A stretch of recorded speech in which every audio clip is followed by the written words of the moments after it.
So hey guys, welcome back to our channel. आज के इस क्लास में हम लोग पढ़ने वाले हैं जो पॉलिटिकल साइंस क्लास 12th का 7th चैप्टर है, उसके बारे में आज हम लोग पूरा डिटेल में पढ़ेंगे इस वीडियो में।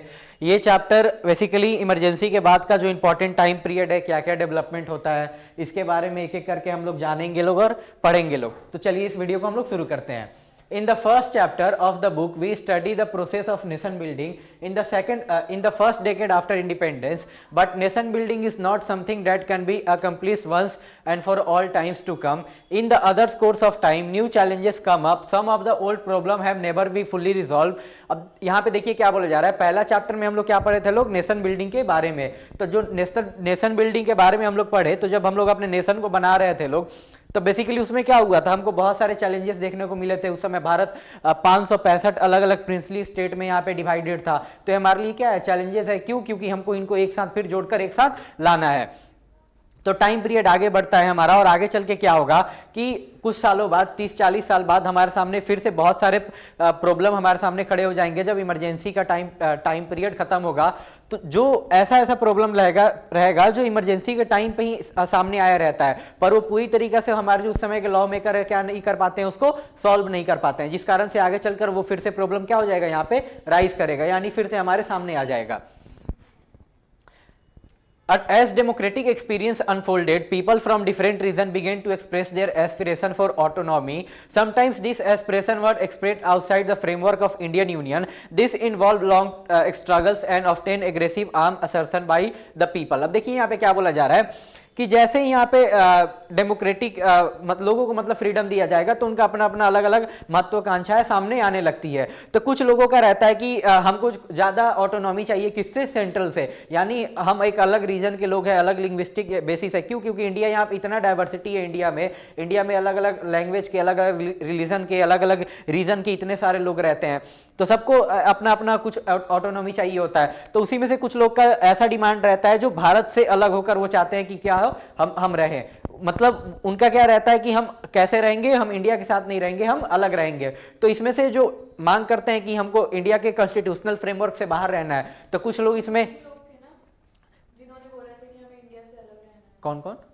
नहीं, इसमें अभी हम लोग पढ़ेंगे एक एक करके। जो देखिए, इसमें हम लोग बेसिकली यही पढ़ेंगे इस चैप्टर में कि इंडिया में जो मूवमेंट, जैसे खालिस्तान मूवमेंट शुरू होता है, उसके बाद कैसे नॉर्थ ईस्ट में, यहाँ पे मिजोरम और नागालैंड में, वहाँ पे लोग कैसे भारत के साथ नहीं रहना चाहते हैं, उनका अपना मूवमेंट रहता है। फिर तमिलनाडु में भी कुछ रीजनल एस्पिरेशन लोगों का सामने आता है। तो इन्हीं सब मूवमेंट के बारे में हम लोग एक एक करके इस चैप्टर में पढ़ने वाले हैं तो वहीं जो लोग चाहते थे कि हम लोग इंडिया के कॉन्स्टिट्यूशनल फ्रेमवर्क में साथ नहीं रहे, तो उनका उसमें से कुछ लोग क्या करते हैं, उनका कुछ का कहनाम रहता है कि हम नॉर्मली बात करके अपने गवर्नमेंट से क्या करेंगे, अपने बात को कन्वे करेंगे और कुछ लोग इसमें क्या कर लेगा, हथियार उठा लेगा, ताकि हम क्या कर सके, अपने रीजन को अलग कर सके। The new challenge came to the fore in the 80s as the Janata experiment came to an end. There was some political stability at the center. अब देखिए जो नया चैलेंज कब आ रहा है हमारे सामने, 1980 का टाइम पीरियड है। उसके बाद 1980 का टाइम पीरियड के बाद का समय कौन सा है, जब जनता गवर्नमेंट यहाँ पे गिर गई है। 1979 में ही जो हमारे चौधरी चरण सिंह आखिरी जो जनता पार्टी उनके प्राइम मिनिस्टर रहते हैं। फिर 80s में चुनाव होगा, इंदिरा गांधी क्या हो जाएगी, यहाँ पे री इलेक्ट होगी एज PM। तो ये वही बोला जा रहा है कि जो जनता पार्टी का टाइमलाइन था, तो उस समय में 2 PM हमको 2 साल में ही देखने को मिल गए। एक तो हमारे मुरारजी देसाई और उसके बाद चौधरी चरण सिंह। तो यहाँ पे क्या स्टेबिलिटी नहीं है सेंट्रल पे, पर ये टाइमलाइन अब कौन सा आ गया, यहाँ पे फिर से इंदिरा गांधी आ रही है, यानी कि एक उनका अपने पास अपना मेजोरिटी रहेगा गवर्नमेंट चलाने का। तो यहाँ पे क्या स्मूथ सब चीज चल पाएगा। This decade will be remembered as some major conflict and occurred in various regions of the country, especially Assam, Punjab, Mizoram, and development in Jammu and Kashmir. In this chapter, we study these cases so to ask some general question. देखिए वही बताया गया है कि ये जो हमारा 1980 से लेकर 1990 तक का टाइम पीरियड है, इसके बीच में बहुत सारा इंसर्जेंसी मूवमेंट होगा। साथ में सरकार क्या करेगी, यहाँ पे अकॉर्ड साइन करेगी, यानी जो यहाँ पे विद्रोह कर रहे हैं उनके साथ सरकार बैठेगी, अपना बात बताएगी और दोनों शांति के लिए अकॉर्ड साइन करेंगे लोग। इसके बारे में हम लोग जानेंगे तो वही बता रखा है कि कौन कौन सा रीजन है वो। असम में था, पंजाब, मिजोरम और साथ ही में जो जम्मू कश्मीर में हुआ, ये सब हमको यहाँ पे क्या हुआ जानने को मिलेगा। और ये इन्हीं सब को जानते हुए हम लोग ये इस सब कुछ क्वेश्चन का हम लोग आंसर देखने का कोशिश करेंगे इस चैप्टर में। तो देखिए सबसे पहले क्या है, which factor contribute to the tension arising out of regional aspiration. तो यहाँ पे यही बोला जा रहा है कि ऐसे कौन कौन से फैक्टर थे कि यहाँ पे जो रीजनल एस्पिरेशन का यहाँ पे बात मांग किया जा रहा था उससे यहाँ पे टेंशन क्रिएट हो जाता है, उस कारण से, किन किन फैक्टर के कारण से। फिर यहाँ पे दूसरा है कि how has the Indian state respond to this tension and challenges. अब मान लो ये सब क्वेश्चन सरकार के सामने आ गया, तो अब यहाँ पे ये है कि दूसरा हम लोग ये जानेंगे लोग कि अब ऐसा चीज हो गया है सामने, तो हम लोग इसको सॉल्व कैसे करेंगे लोग, हम लोग कैसे जानेंगे लोग इस चैलेंज को कैसे फेस करेंगे लोग। फिर है what kind of difficulties are face in balancing democratic rights and national unity. फिर यहाँ पे तीसरा चीज हम लोग क्या जानेंगे लोग कि ये जो मांग रहे हैं, जो भी मांग कर रहे हैं अलग अलग चीजों का, ये है तो भारत के अभी तक नागरिक ही, तो ये इनके पास भी कुछ अपना डेमोक्रेटिक राइट्स है, तो ये किस यहाँ पे ये भी हम लोग जानेंगे लोग, तो कि किसी भी इंडिविजुअल का डेमोक्रेटिक राइट कितने तक प्रिवेल कर सकता है जब यहाँ पे नेशनल यूनिटी का बात हो। अब नेशनल यूनिटी का यहाँ पे बात क्यों रहेगा, क्योंकि ये लोग अलग रीजन का यहाँ पे भारत से मांग कर रहे हैं लोग। फिर आखिरी क्या हम लोग जानेंगे, what are the lesson here for achieving unity with diversity in a democracy. अब आखिरी में हम लोग यही जानेंगे लोग कि यहाँ पे हम लोग कौन कौन सा लेसन सीखते हैं लोग जब हम लोग क्या करेंगे लोग, इतने डाइवर्स पीपल के साथ एक साथ बैठेंगे लोग, बात करेगा सरकार और उनके चीज़ों को यहाँ पे सॉल्व करेगा, तो वो जो सरकार का यहाँ पे सॉल्व करने का तरीका रहता है, तो उससे हमको क्या क्या सीखने को मिलता है, ये सब हम इस चैप्टर में जानने वाले हैं। तो देखिए चैप्टर 7 है, इसके बाद हमारा एक और आखिरी चैप्टर है, उसके बाद ये हमारा बुक खत्म हो जाएगा। तो ये चैप्टर 7 का क्या नाम है, regional aspiration, region and the nation. In 80s many be seen as a period of rising regional aspiration for autonomy often outside the framework of Indian Union। Same हम लोग इसके बारे में ऊपर बात कर लिए हैं लोग कि 80 का टाइम पीरियड है, वो इसमें क्या है, बहुत सारे लोग रीजनल एस्पिरेशन के चक्कर में यहाँ पे ऐसा मांग करते हैं जो हमारे भारत से अलग होने का यहाँ पे मांग वो लोग करने लगते हैं। This movement frequently involve armed assertion by people, their repression by the government and a collapse of political and electoral process. It was also not surprising that most of these struggles were long drawn and concluded in negotiated settlements or accord between the central government and the group leading to the movement for autonomy। साथ में यहाँ पे यही बताया जा रहा है कि जो ये सब का मांग करते थे उनका वो कौन सा रास्ता चुनते थे, यहाँ पे हथियार उठाने का रास्ता चुन लेते थे, तो गवर्नमेंट भी क्या करती थी उनके साथ, उनको दबा देती थी इस मूवमेंट को, या फिर कभी कभी और दबाया जाएगा जब गवर्नमेंट के द्वारा, तो क्या हो जाएगा, वहां पे जो पॉलिटिकल फ्रीडम उनको मिल रखा है वो भी उनका खत्म होगा। साथ में यहाँ पे क्या बताया गया है, या फिर बहुत सारे हम लोग ऐसा इनिशिएटिव लेंगे जिसमें हम लोग उनके साथ पीस अकॉर्ड साइन करेंगे लोग, समझौता साइन करेंगे लोग कि आपको हमारे साथ रहना है। This accord was reached after a process of dialogue that aimed at a settle contentious issue within the constitutional framework. Yet the journey of accord was also tumultuous and often violent। अब देखिए यहाँ पे यही बोला जा रहा है कि जो हम लोग बात करके एक दूसरे से अकॉर्ड साइन करवाते थे लोग, ये एक बहुत मतलब काफ़ी टाइम कंज्यूमिंग प्रोसेस था, जिसमें क्या था कि आपको हम अलग से नहीं रहेंगे, आपको इस देश में ही रहिए, पर आपको जो कुछ ऑटोनॉमी चाहिए हम आपको देने को तैयार हैं। जिसका नॉट स्मूथ, हाँ मतलब उतना आराम आसानदायक सरकार के लिए नहीं था। यानी गवर्नमेंट एक ही बार में जैसे होता है कि कोई बात किसी को बोलना है, मनवाना रहता है, तो एक बार बोल दिया गया, सामने वाला बात मान लिया, तो क्या हो जाएगा, ये स्मूथ रहेगा। पर जब सामने वाला रेजिस्टेंस उधर से क्रिएट करेगा, बात नहीं मानेगा, तो ये हमारे लिए क्या स्मूथ नहीं रहेगा। अब देख यही हम लोग बात करेंगे लोग कि भारत का यहाँ पे अप्रोच क्या रहता है। In studying the Indian Constitution and the process of nation building, we have repeatedly come across one basic principle of Indian approach to diversity.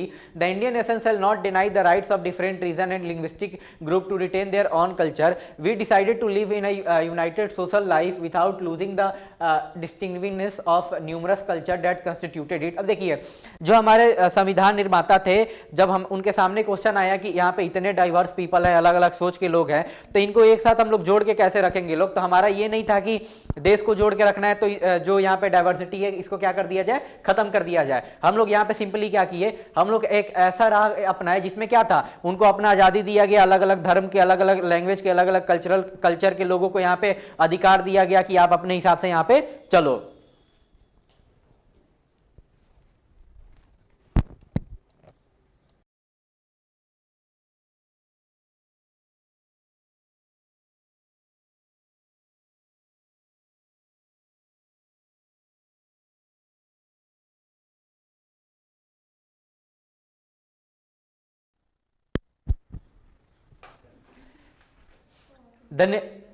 Indian nationalism sought to balance the principle of unity and diversity. The nation would not mean the negotiation of the region. In this sense, the Indian approach was very different from that one adopted in many European countries where they saw cultural diversity as a threat to the nation. यही बताया जा रहा है यहाँ पे कि हमारा जो यहाँ पे अप्रोच था, जब हमारे यहाँ पे मूवमेंट चल रहा था नेशनलिज्म का, तो हम लोग कौन से अप्रोच को यहाँ पे चुने थे लोग?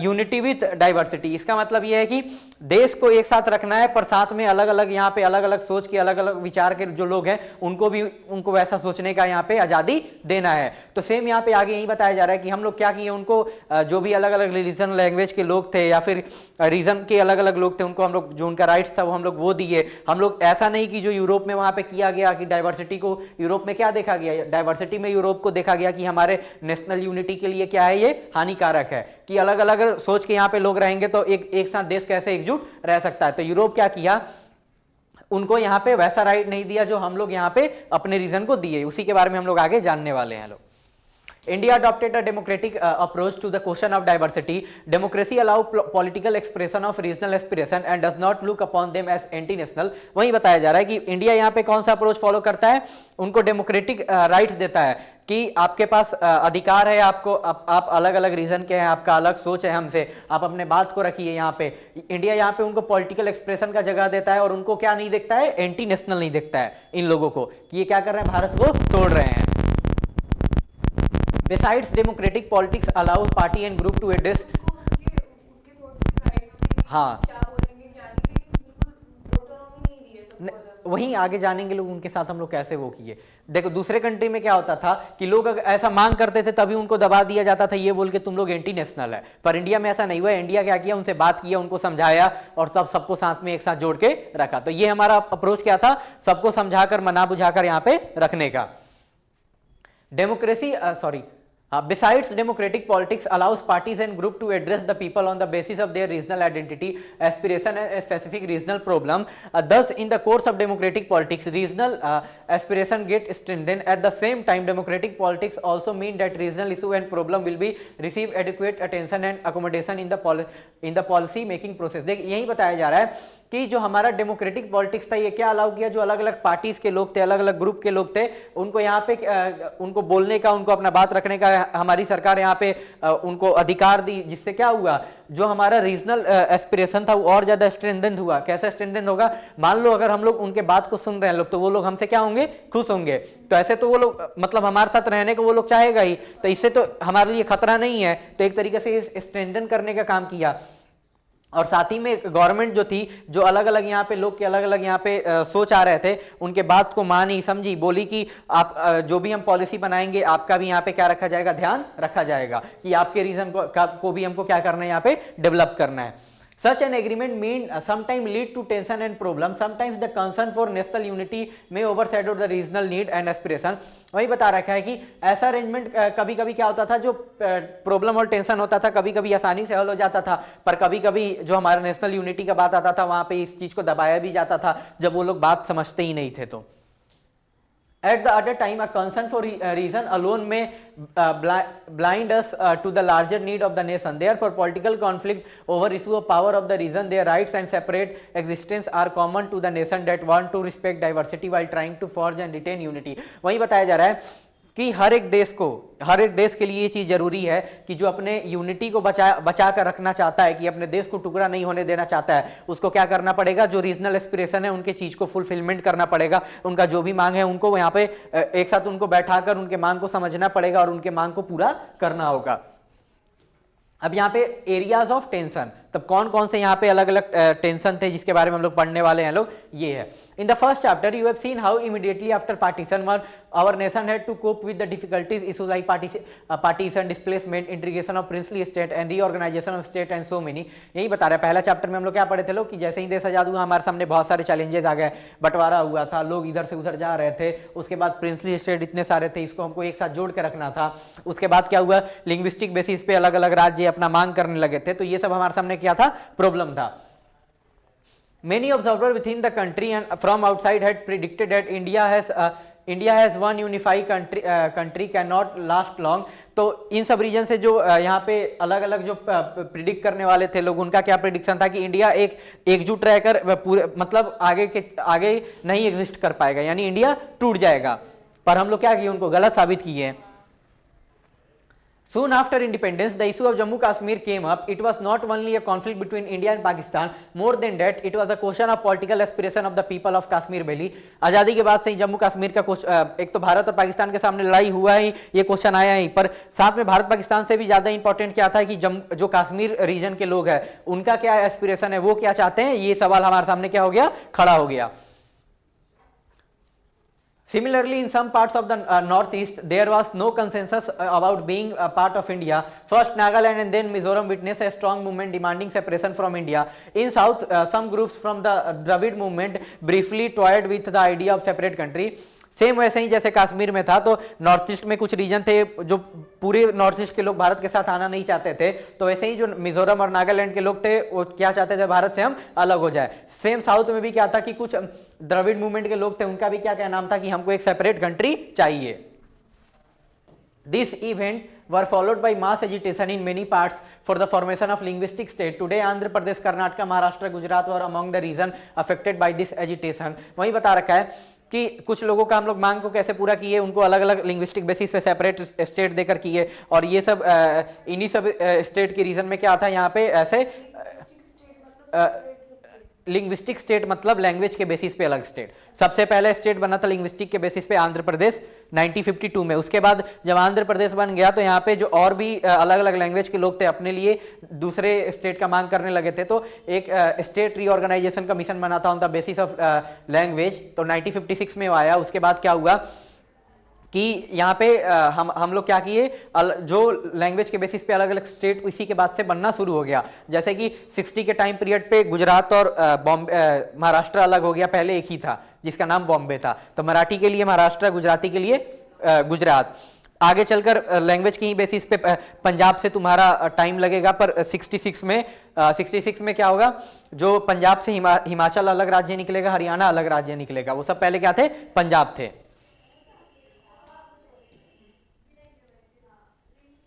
In some parts of southern India, particularly in Tamil Nadu, there were protests against making Hindi official national language of the country. In north, there was a strong pro-Hindi agitation demanding that Hindi be the made official language immediately. अब यहाँ पे क्या बोला जा रहा है, south India में specially Tamil Nadu में क्या था, वहाँ के लोग जो हिंदी का ऑफिशियल लैंग्वेज बनाने का यहाँ पे बात चल रहा था, उसके क्या थे, खिलाफ में थे। और जो इंडिया के लोग थे, नॉर्थ इंडिया के जो लोग थे, वो उनका क्या नाम था, वो ये चाहते थे कि यहाँ पे क्या हो, वो ये चाहते थे कि यहाँ पे हिंदी को क्या किया जाए, यहाँ पे ऑफिशियल लैंग्वेज बना दिया जाए। नॉर्थ इंडिया के लोग चाहते थे हिंदी ऑफिशियल लैंग्वेज बने, और साउथ इंडिया के लोग इससे, या बेसिकली तमिलनाडु के लोग इससे क्या थे, इसके अगेंस्ट में थे। From late 50, people speaking the Punjabi language started agitating for a separate state for themselves. This demand was finally accepted and the state of Punjab and Haryana were created in 1966. Same बता दिया हूं मैं, पंजाब में भी कुछ अलग अलग लोग थे, वो क्या कर रहे थे, लैंग्वेज के बेसिस पे अलग रीजन मांग कर रहे थे। तो जो हिंदी वाले जो हिंदी का जो मांग कर रहे थे, तो उनके लिए बना हरियाणा और हिमाचल प्रदेश, और जो पंजाबी थे उनके लिए क्या बना, Punjab. Later, the state of Chhattisgarh, Uttarakhand, and Jharkhand were created. Thus, the challenge of diversity was made by rewarding the internal boundary, redrawing of the internal boundaries of the country. देखिए यहाँ पे क्या बोला जा रहा है, आगे चलकर यहाँ पे मध्य प्रदेश से छत्तीसगढ़ बनता है, उत्तर प्रदेश से उत्तराखंड बनता है, बिहार से झारखंड बनता है, अलग रीजन। यहाँ पे अलग ये सब अलग स्टेट बनने का ये रीजन था कि वहाँ के ये लिंग्विस्टिक बेसिस पे स्टेट नहीं बना हुआ है, ध्यान रखने वाला चीज है। ये बना था कि वहाँ के लोग, जो इस रीजन के लोग थे, वो क्या थे, पूरे स्टेट से ज्यादा पीछे थे, इस कारण से उनका क्या नाम था, हम पे अच्छे से ध्यान नहीं दिया जाता है गवर्नमेंट के द्वारा, तो हमको क्या, तुम लोग एक दूसरा स्टेट बना कर दो। ये तीनों स्टेट एक साथ बना था साल 2000 में, अटल बिहारी वाजपेयी उस समय हमारे देश के प्रधानमंत्री थे, ध्यान रखना है। तो हम लोग क्या किए, इतना सारा प्रॉब्लम था, तो हम लोग प्रॉब्लम को कैसे सॉल्व किए, हम लोग उनको अलग देश नहीं बनाए, क्या किए, अपने ही इंडिया के ही अंदर क्या किए, अलग अलग बाउंड्री खींच दिए लोग, अलग अलग स्टेट बनाकर, ताकि उनके बात को यहाँ पे क्या किया जाए, पूरा किया जा सके। Yet this did not lead to resolution of all the problem and all time. and for all times. In some region like Jammu Kashmir, Nagaland, the challenge were complex that it could not be resolved in the first phase of the nation building. अब यही बता रखा है कि कुछ तो हम लोग सक्सेसफुल हो गए, पर कुछ ऐसा भी था यहाँ पे जैसे जम्मू कश्मीर का और नागालैंड का इशू, वो हम लोग क्या अपने नेशन बिल्डिंग के फर्स्ट फेज में इसको हम लोग कंप्लीट अच्छे से सॉल्व नहीं कर पाए। तो ये क्या होगा, आगे चलकर फिर से हमारे सामने प्रॉब्लम राइज होगा। जो यहाँ पे नेशन बिल्डिंग का फर्स्ट फेज बोला जा रहा है, यानी जब यहाँ पे जितने देश आजाद हुआ था, जब हमारे होम मिनिस्टर थे यहाँ पे सरदार वल्लभ भाई पटेल, तो क्या किए, बहुत सारे प्रॉब्लम को सॉल्व किए, पर वो ऐसे प्रॉब्लम को नहीं सॉल्व कर पाए। तो यही प्रॉब्लम हमारे सामने कब आएगा, बाद में, यानी 80s के टाइम पे। Beside new challenges come in state like Punjab, Assam, Mizoram. Let us study this case in some detail. In this procedure, let us also go back to some of the early instances of difficulties of nation building. The success and failure in this case are instructive not merely for study of our past but also for an understanding of India future. तो वही बोल रहा है, वो कश्मीर और मिजोरम का तो issue पहले से ही था जो सॉल्व नहीं हो पाया था, पर आगे चल के हमारे सामने पंजाब का, असम का और नागालैंड का ये सब इशू क्या हमारे सामने आ जाता है। तो हम लोग इसके अब हम लोग क्या करेंगे, लोग इसके बारे में पूरे अच्छे से डिटेल में पढ़ेंगे लोग, और हम लोग साथ में पढ़ते पढ़ते हम लोग सिर्फ अपने पास्ट को नहीं जानेंगे लोग, हम लोग ये भी इससे समझेंगे लोग कि इंडिया का फ्यूचर कैसे रह सकता है। तो पहला केस हमारे सामने क्या है, जम्मू एंड कश्मीर का। As you have studied in the previous year, Jammu Kashmir had a special status under Article 370 of the Indian Constitution. However, in spite of it, Jammu Kashmir experienced violence, cross-border terrorism, and political instability with internal and external ramification. अब यहाँ पे क्या बोला जा रहा है कि हम लोग अपने ही पिछले ही साल में पिछले साल के बुक में हम लोग क्या पढ़े थे लोग कि कैसे आर्टिकल 370 को यहाँ पे हटाया जाता है इंडिया के कॉन्स्टिट्यूशन से। तो यहाँ पे साथ में ये भी है कि ऐसा नहीं है कि ये हटा देने से हमारा जो भी प्रॉब्लम था ये सॉल्व हो गया है, और साथ में ये भी बोल रहा है कि जम्मू कश्मीर है ये बहुत पहले से ही यहाँ पे क्या वहाँ पे वो फेस कर रहा है, वायलेंस फेस कर रहा है, क्रॉस बॉर्डर टेररिज्म यानी दूसरे देश से आतंकवादी यहाँ पे आके हमला कर रहे हैं, और वहाँ पे पॉलिटिकल इंस्टेबिलिटी भी है, मतलब वहाँ जो सरकार है वो भी अच्छे से नहीं चल पा रही है। It also resulted in the loss of many life, including that the innocent civilians, security personnel and militants. साथ में क्या है कि इस कारण से यहाँ पे जो लोग हैं उनका भी जान जा रहा है, नॉर्मल जो आदमी है उनका जा रहा है, जो देश को बचा रहे हैं, आर्मी के जो पर्सनल है सिक्योरिटी वाले उनका भी जा रहा है, और जो आतंकवादी है वो तो मर ही रहे हैं। Besides, there was also a large scale displacement of Kashmiri Pandit from the Kashmir Valley. साथ ही में क्या है यहाँ पे, जब यहाँ पे कश्मीरी पंडित का जब यहाँ पे जेनोसाइड किया जाता है, एग्जॉस्टर्स होता है उनके साथ में, तो क्या होगा, वो लोग कश्मीर वैली रीजन को क्या करेंगे, यहाँ से छोड़ के वहां से भागेंगे अपना जान बचाने के लिए। Jammu and Kashmir comprise 3 social political region, Jammu Kashmir and Ladakh. तो यही बता रहा है कि इस टाइम पीरियड तक जम्मू कश्मीर के अंडर भी लद्दाख भी था, पर अब तो लद्दाख एक अलग सा क्या यूनियन टेरिटरी बन गया है। पर जब हम लोग पढ़ रहे हैं लोग, जब देश आजाद हुआ या फिर उसके बाद कहीं टाइम पीरियड, ये सब में क्या है, लद्दाख किसका पार्ट है, जम्मू कश्मीर का है। तो वहीं यहाँ पे बता रखा है कि जो पूरा जम्मू कश्मीर उस समय था उसमें अलग अलग सोशल और पॉलिटिकल 3 टाइप का रीजन था, एक जम्मू का, एक कश्मीर का और एक लद्दाख का। The Jammu region is mix of foothills and plains. It is predominantly inhabited by Hindu, Muslim, Sikh and people of other denomination and reside in this region. अब देखो यहाँ पे क्या बताया जा रहा है कि जो जम्मू का रीजन था वो क्या था, बेसिकली प्लेन रीजन था, उतना यहाँ पे माउंटेन्स थे नहीं, और थे भी तो क्या थे, थोड़ा ही था वहाँ पे जो हिल का रीजन था। तो वो भी कैसा हिल था, यहाँ पे प्लेन हिल था। डेनोमिनेशन, तो डेनोमिनेशन का मतलब यहाँ पे ये बता रखा है कि इस मतलब अलग अलग ग्रुप के यहाँ पे लोग रहते थे। तो वही बता रखा है कि लार्जली कौन था यहाँ पे, हिंदू थे, पर साथ में कौन कौन है यहाँ पे, मुस्लिम, सिख और कुछ अलग डेनोमिनेशन। यानी यहाँ पे ये बता रखा है कि इन तीनों के अलावा कौन कौन, हिंदू, मुस्लिम और सिख के अलावा जो अलग टाइप के लोग थे वो भी यहाँ पे इस रीजन में रहते हैं। The Kashmir region mainly comprised of Kashmir Valley. It is inhabited mostly by Kashmiri Muslim, with the remaining being Hindu, Sikh, Buddhist and other. अब कश्मीर के बारे में क्या बता रहा है कि जो कश्मीर का रीजन है वो पूरा कहाँ तक वो है फैला हुआ है, जो कश्मीर वैली रीजन है वहां तक, और इसमें कौन है, अधिकतर तो मुस्लिम है और कुछ बच्चे तो उसमें कौन हो गए, हिंदू, सिख, बुद्धिस्ट और जो अलग है वो। अब लद्दाख के बारे में यहाँ पे क्या बताया जा रहा है, जो लद्दाख का रीजन है अधिकतर पूरा क्या है, माउंटेनियस रीजन है। साथ में यहाँ पे पॉपुलेशन किनका है, जो बुद्धिस्ट और मुस्लिम है उनके बीच में पॉपुलेशन बराबर है। अब देखो यहाँ पे क्या है, रूट्स ऑफ द प्रॉब्लम।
अब यहाँ पे देखिए हम लोग किसके बारे में बात करने वाले हैं लोग, जो कश्मीर में जो प्रॉब्लम का रूट था उसके बारे में हम लोग जानेंगे लोग। Before 1947, Jammu Kashmir was princely state. Its ruler Maharaja Hari Singh did not want the merger either with India or Pakistan, but to have independent status for a separate state. अब देखिए यहाँ पे क्या बोला जा रहा है कि जो जम्मू एंड कश्मीर जब देश आजाद हुआ था हमारा, तो उस समय पे क्या था, प्रिंसली स्टेट था, और उसके रूलर कौन थे यहाँ पे, जो हमारे महाराजा हरि सिंह हैं, वो क्या थे, वहां के राजा थे। तो वो क्या चाहते थे कि ना हम पाकिस्तान के साथ जाए ना इंडिया के साथ रहे, हम लोग एक इंडिपेंडेंट अलग देश रहेंगे लोग। पर देखो यहाँ पे क्या है, जो पाकिस्तानी लीडर थे उनका क्या क्या नाम रहता है कि जो कश्मीर रीजन है वो पाकिस्तान को बिलोंग करता है। इसलिए बिलोंग करता है क्योंकि कश्मीर रीजन में सबसे ज्यादा पॉपुलेशन किनका था, मुस्लिम का था। तो जो हमारा यहाँ पे देश आजाद हुआ, जब देश आजाद हो रहा था तो वहां पे ये सामने बात रखा गया था कि जो रीजन यहाँ पे जहाँ पे मुस्लिम मेजोरिटी में रहेंगे वो किसके जाएगा, वो पाकिस्तान को मिलेगा, और जो हिंदू मेजोरिटी रीजन है वो इंडिया को मिलेगा। पर ये उन रीजन को था जिसपे जो ब्रिटिशर थे उनका डायरेक्ट कंट्रोल था। ये प्रिंसली स्टेट है, डायरेक्ट कंट्रोल इनके अंडर में नहीं है, कश्मीर प्रोविंस नहीं था। अगर जम्मू कश्मीर प्रोविंस रहता तो जा सकता था, पर ये प्रिंसली स्टेट था। तो प्रिंसली स्टेट को यहाँ पे अधिकार दिया गया था ब्रिटिशर के द्वारा कि आप लोग के पास 3 ऑप्शन है, या फिर इंडिया के साथ जाओ, या पाकिस्तान के साथ, या फिर आप अपना अलग से एक दूसरा देश बन के रहो। द पाकिस्तानी लीडर, हाँ ठीक है, हो गया ये, but this is not how the people of the state themselves saw it. They thought themselves as a Kashmiri above all. The issue of regional aspiration is known as Kashmiriyat. The popular movement in the state led by Sheikh Abdullah of the National Conference wanted to get rid of the Maharaja but was against joining Pakistan। अब देखो यहाँ पे क्या बोला जा रहा है, यहाँ पे यही बोला जा रहा है कि जो ये कश्मीर के लोग थे वो अपने आप को एज ए मुस्लिम नहीं पहले देखते थे, वो लोग अपने आप को क्या देखते थे लोग, वो लोग कश्मीरी है। इसी चीज को हम लोग किस चीज से जानते हैं लोग, कश्मीरियत के नाम से जानते हैं लोग। और जो यहाँ पे जम्मू कश्मीर रीजन में स्टेट में एक जो लीडर थे नेशनल कॉन्फ्रेंस के पार्टी के जो फाउंडर थे, उनका क्या नाम है, शेख अब्दुल्ला। वो उनका था कि वो महाराजा हरि सिंह से उनका अच्छा नहीं बनता था, यानी वो महाराजा हरि सिंह से अपना मतलब दुश्मनी भी उनका था, पर वो साथ में किसके साथ, पाकिस्तान के साथ भी नहीं जाना चाहते थे। यानी महाराजा हरि सिंह के अगेंस्ट में, पर पाकिस्तान के भी साथ नहीं जाना है उनको। The National Conference was secular organization and had a long association with Congress. Sheikh Abdullah was personal friend of some of the leading nationalist leader including Nehru। अब साथ में यहाँ पे क्या बोला जा रहा है कि जो यहाँ पे नेशनल कॉन्फ्रेंस है शेख अब्दुल्ला की, वो भी एक कैसी पार्टी थी, सेकुलर पार्टी थी। मतलब उस पार्टी में सब धर्म के अलग अलग धर्म के लोगों का क्या था, वहां पे जगह था।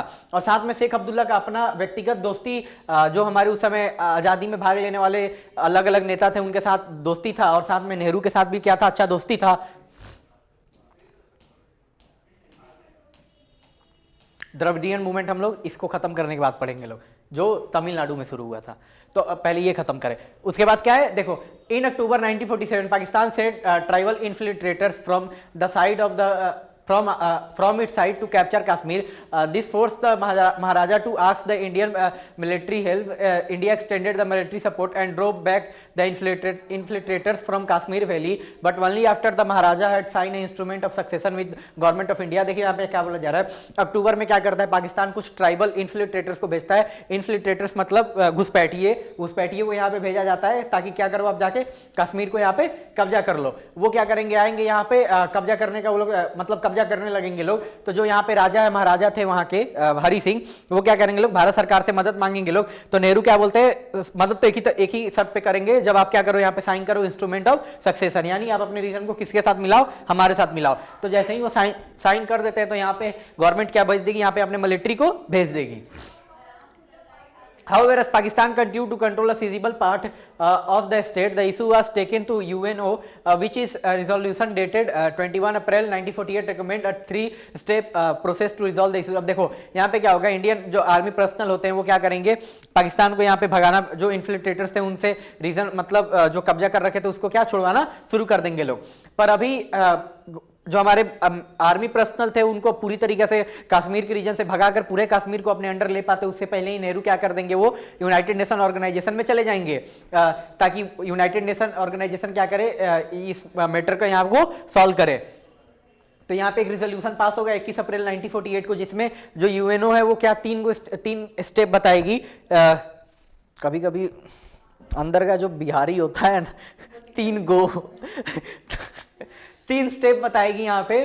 3 स्टेप यहाँ पे क्या बताएगी कि पहला क्या रहेगा कि पाकिस्तान को जितने भी पाकिस्तानी नेशनलिस्ट आ रखे थे, यानी जो पाकिस्तान के रहने वाले लोग थे कश्मीर रीजन में, वो क्या करे, पाकिस्तान उनको पूरा यहां से वापस बुलाए। पहला ये था। दूसरा यहाँ पे क्या था कि इंडिया को क्या करना होगा, अपने यहाँ पे जो फोर्स है इंडिया का, जो आर्मी को भेज रखा है इंडिया भी कश्मीर को बचाने के लिए, उसको यहाँ पे फोर्स को कम करना पड़ेगा। और ये जब दोनों चीज हो जाएगा तो यहाँ पे thirdly plebiscites was to be conducted in the free and impartial manner. इसका मतलब होता है रेफरेंडम। रेफरेंडम मतलब कि वहां पे जनमत होगा कि लोग क्या चाहते हैं। तो अगर पहले देखो, इसका पहला शर्त क्या था कि कश्मीर अपने पूरे लोगों को यहां से हटाएगी, कश्मीर अपने जितने भी पाकिस्तानी लोग हैं वो क्या किया जाएगा, यहां से कश्मीर रीजन से हटाया जाएगा। उसके बाद क्या होगा, इंडियन आर्मी भी अपने जो मिलिट्री वाले थे या फिर उनके आर्मी पर्सनल थे उनको क्या कम किया जाएगा, लॉ ऑर्डर बनाने के लिए जो उनको भेजा गया था। और उसके बाद क्या होगा, यहाँ पे रेफरेंडम होगा। प्लेबिसाइट का मतलब होता है रेफरेंडम, कि जनमत होगा कि लोग क्या चाहते हैं। तो ये अभी तक हुआ ही नहीं है, आज तक यहाँ पे रेफरेंडम नहीं हुआ है। अगर रेफरेंडम हो गया रहता तो मैटर ये भी सॉल्व क्या नहीं, ये पाकिस्तानी अपने नेशनलिस्ट को हटाई नहीं तो पहला ही प्रोसेस नहीं हुआ तो आगे का प्रोसेस कैसे होता। यहां पे बताया जा रहा है कि हम लोग इशू को सॉल्व करने के लिए कैसे क्या किए, ये यहां पे बोला जा रहा है। In the meanwhile, Sheikh Abdullah took over the Prime Minister of the State of Jammu Kashmir in March 1948, while India agreed to grant its provisional autonomy under the Article 370. The head of the government in the state was then called Prime Minister. अब देखो यहाँ पे क्या बोला जा रहा है, पहले मैं ये बता दे रहा हूं, उस समय जो किसी भी स्टेट के क्या होते हैं, चीफ मिनिस्टर होते हैं, चीफ। पर यहाँ पे केस अलग है। यहाँ पे उस समय क्या होते थे, प्राइम मिनिस्टर होते थे। यानी एक देश के तो अपना प्राइम मिनिस्टर है, पर एक रीजन का भी एक प्राइम मिनिस्टर है। जिस तो आगे चल के मार्च 1948 में शेख अब्दुल्ला जो नेशनल कॉन्फ्रेंस के थे, क्या थे वो, यहाँ पे प्राइम मिनिस्टर बन जाएंगे और कश्मीर को ऑटोनॉमी दिया जाएगा किसके थ्रू, आर्टिकल 370 के अंडर में। उनको स्पेशल राइट्स यहाँ पे प्रोवाइड किया जाएगा। अब यहाँ पे क्या देखो, यहाँ पे क्या है, external and internal dispute. Since then, the politics of Jammu and Kashmir remain controversial and conflict ridden for both external and internal reasons. Externally, Pakistan has always claimed that Kashmir Valley should be part of Pakistan. As we noted above, Pakistan sponsored a tribal invasion of a state in 1947, as a consequence of which one part of the state came under the Pakistan control. However, it is the Indian territory which is under illegal occupation of Pakistan, called Pakistan Occupied Jammu and Kashmir (POJK). Ever since in 1947, Kashmir has remained a major issue of conflict between India and Pakistan. देखो, जब जम्मू कश्मीर में क्या है, शुरू से ही controversial क्यों रहा है, क्योंकि यहाँ पे इंटरनल और एक्सटर्नल दोनों यहाँ पे चैलेंजेस है। तो देखो, एक्सटर्नल क्या है, पाकिस्तान यहाँ पे क्या करता है, कश्मीर वैली रीजन को अपना क्लेम करता है। अब क्लेम करने के लिए वो क्या कर देगा, वो ट्राइबल इन्वेजन करवाएगा, वहीं घुसपैठियों को यहाँ पे भेजा देगा कब, 1947 में। जिसके कारण यहाँ पे क्या होगा कि कुछ रीजन अभी भी वो लोग कंट्रोल करके मतलब होल्ड किए हुए हैं। तो उसी रीजन को इंडिया क्या बोलता है कि वो इलीगल तो है ही, क्योंकि जम्मू कश्मीर किसका है, इंडिया का है। तो जो वो लोग हमारे रीजन को जो वो लोग गलत से ऑक्युपाई करके रखे हैं लोग, उसको हम लोग क्या बोलते हैं, लोग पाकिस्तान ऑक्युपाइड जम्मू एंड कश्मीर। हमारे पास जम्मू कश्मीर है, वो लोग हमारे ही कश्मीर को ऑक्युपाई किए, जिस कारण से हम लोग क्या बोलेंगे, लोग Pakistan occupied Jammu and Kashmir, POJK। कब से, 1947 से ही। और उसके बाद क्या यहाँ पे बता रखा है, ये कश्मीर हमारे बीच में क्या है, मतलब मेजर कॉन्फ्लिक्ट का ये इशू है, लड़ाई का। अब देखो इंटरनल चैलेंज क्या है, एक्सटर्नल पढ़ लिए लोग, अब internal. Internally, there is a dispute about the status of Kashmir within Indian Union. You have studied about the special provision under Article 370 and 371 last year Indian Constitution at work. The special status has provoked two opposite reaction. There was a section of people outside Jammu Kashmir that believed that a special status of the state conferred by Article 370 did not allow full integration of the state within the India. This section felt that Article 370 be revoked and Jammu Kashmir be treated like any other state of India. देखो, internally भी यहाँ पे internal challenge क्या है कि जम्मू कश्मीर जब हमारे under में आ जाएगा इंस्ट्रूमेंट ऑफ एक्सेशन के थ्रू, तो भारत सरकार भारत के संविधान में एक आर्टिकल ऐड करेगी, आर्टिकल 370 और 371, जिसमें उनको कुछ स्पेशल राइट दिया जाएगा। तो जब ये उन जम्मू कश्मीर के लोगों को अलग से राइट दिया जाता है, तो इंडिया में ही जो लोग होते हैं दो धड़े में बढ़ जाते हैं, जो मतलब तब देखो दो धड़े में कौन बटेंगे, एक का अपना सोच रहेगा जो कश्मीर के लोग हैं उनका, और एक जो कश्मीर के अलावा जो आउटसाइड इंडिया के लोग हैं तो उनका। तो आउटसाइड इंडिया के जो लोग रहते हैं उनका क्या क्या नाम रहता है कि ये जो स्पेशल स्टेटस दिया गया इससे क्या है, हमारा पूरी तरीके से अभी भी कश्मीर हमारा, जम्मू कश्मीर हमारा पूरी तरीके से पार्ट नहीं बना है। हमको क्या करना चाहिए, जो उनको स्पेशल स्टेटस मिला है उनसे हमको छीन लेना चाहिए। तो आगे चल के क्या, अभी इसमें अपडेटेड नहीं है, हमारी सरकार क्या करेगी, उस 370 जो उनको स्पेशल मिला था उसको भी यहाँ पे क्या रद्द कर दिया जाएगा। अब वो भी क्या है, एक नॉर्मल जो इंडिया का कोई भी स्टेट है उनके पास भी सेम वही पावर है।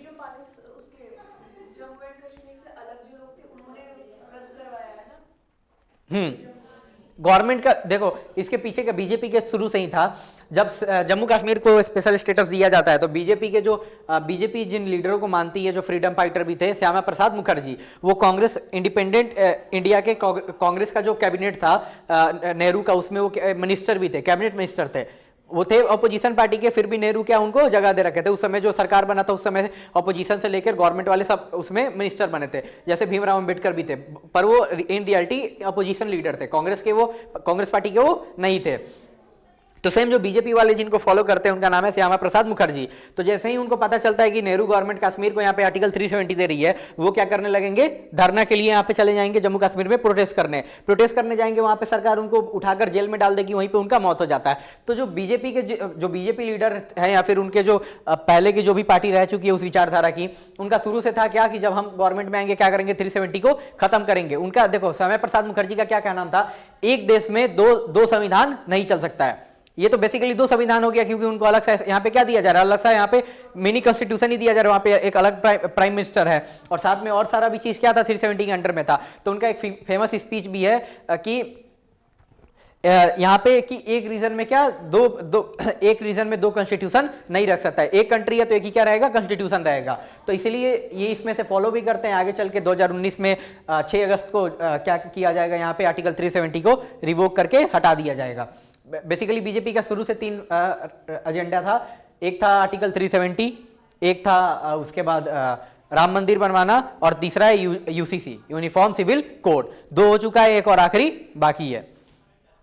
अब देखो, हम लोग किसके परस्पेक्टिव से पढ़े हैं, जो एक्सटर्नली मतलब आउटसाइड कश्मीर,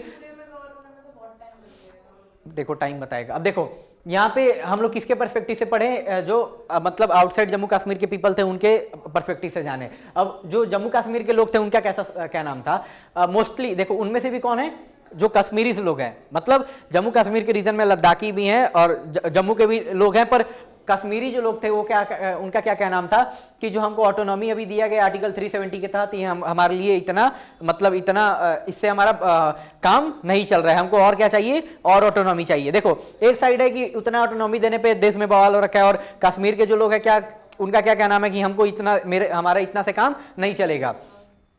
देखो उनके पास उनका मेजरली उस समय 3 प्रॉब्लम था।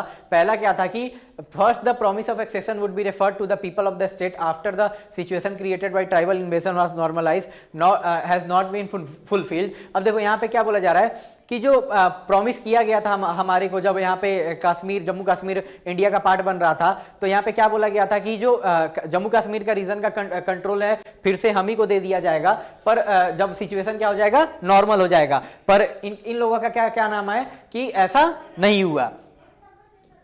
अब देखो दूसरा क्या है, there was a feeling that the special federal status, एक second, this granted the demand for plebiscite, वहीं इस कारण से उनका मतलब क्या नाम था कि रेफरेंडम होगा, वो रेफरेंडम अभी तक नहीं हो रखा है, जिस कारण से ये क्या थे यहाँ पे नाराज है। दूसरा क्या है कि जो वहां के लोग हैं उनका क्या नाम था, there was a feeling that the special federal status guaranteed by 370 had been eroded in practice, this led to the demand of restoration of autonomy और ग्रेटर स्टेट ऑटोनॉमी। देखो दूसरा क्या, वहां के लोगों का क्या नाम है, जो 370 में इतना सारा चीज हमको दिया गया था उसको अच्छे से यहाँ पे इंप्लीमेंट नहीं किया गया, उसका अच्छे से उसको फॉलो नहीं हो रहा है। तो इसी कारण से वो लोग किस चीज का डिमांड करते हैं लोग कि जो हमको बात बोला गया था उस चीज पे गवर्नमेंट अटल रहे और हमको अच्छे से मेरे फ्रीडम को एंजॉय करने दो, उसी को यहाँ पे बोला गया greater state autonomy.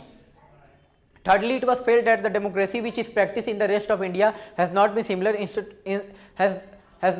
similarly institutionalized in the state of Jammu and Kashmir.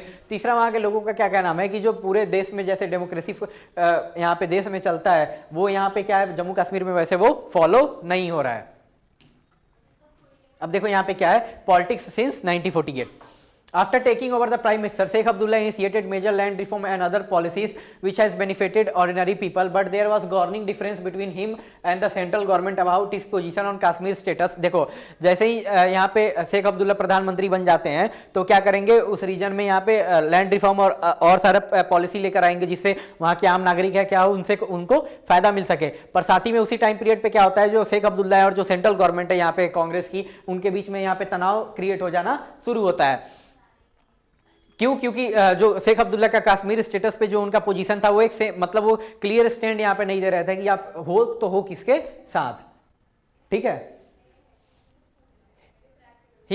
He was dismissed in 1953 and kept in detention for a number of years. The leadership that succeeded him did not enjoy as much popular support and was able to rule the state mainly due to the support of the center. There was a serious allegation of malpractice and digging in various elections. देखो क्या बोला जा रहा है, 1953 में क्या किया जाएगा, उनके सरकार को यहाँ पे बर्खास्त कर दिया जाएगा, प्रेसिडेंट रूल वहाँ पे बहुत इम्पोज किया जाएगा, उनको जेल में डाल दिया जाएगा बहुत सालों के लिए।